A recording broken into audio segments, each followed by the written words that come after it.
Pour un écrivain, il y a deux choses redoutables. La première, c'est l'échec, et la deuxième, c'est le succès.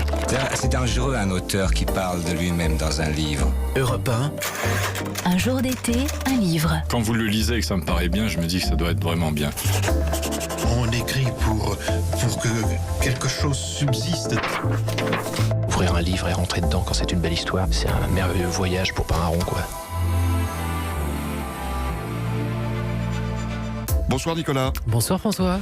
Un livre d'été chaque jour. Finalement, on constitue petit à petit avec vous une forme de bibliothèque pour notre été. 3e lundi déjà, et chaque lundi, nous vous proposons un livre culte.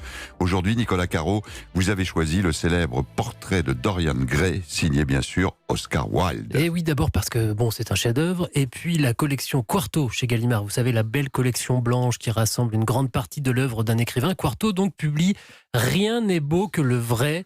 Les œuvres d'Oscar Wilde. On y retrouve donc son seul roman, Le Portrait de Dorian Gray. Alors c'est l'occasion, Nicolas, d'abord de rappeler l'intrigue de ce roman singulier.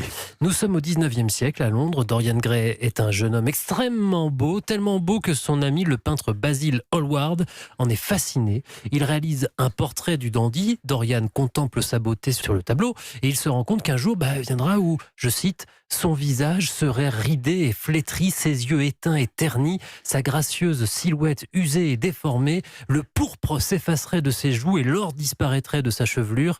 Il deviendrait ignoble, hideux et frustre. Alors, on pourrait imaginer qu'il avait déjà l'application FaceApp sur son téléphone portable. Vous appuyez sur une touche et vous avez votre visage. Sauf 40 ans que après. nous, ça nous fait rire. FaceApp, pour Dorian, c'est insupportable. Il va donc faire le vœu que ce soit le tableau qui vieillisse à sa place et que lui garde toujours ses traits de jeune homme, sans rides, préservé des outrages du temps, mais aussi des marques de ses propres vices, la méchanceté, la mesquinerie, l'hypocrisie. Et ça marche. Le tableau se transforme sans l'édit, tandis que le visage de Dorian reste intact. Ainsi protégé, le jeune homme va s'enfoncer dans le crime et la débauche, et c'est ce qui fera sa perte. Alors on évoquait avec un sourire évidemment le monde de la révolution numérique, mais il faut dire que ce portrait de Dorian Gray, c'est un livre extrêmement moderne et qui d'ailleurs va causer des problèmes à son auteur.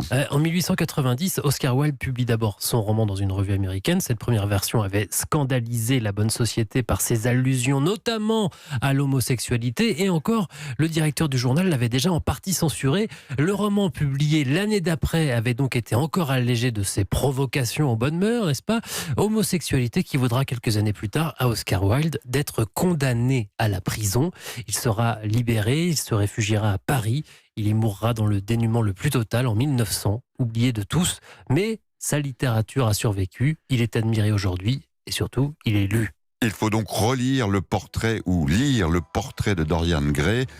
Prenez effectivement l'édition Quarto que vous conseillez, Nicolas Caro, où on peut parcourir l'univers d'un auteur. C'est un vrai chef-d'œuvre à relire. Europe 1.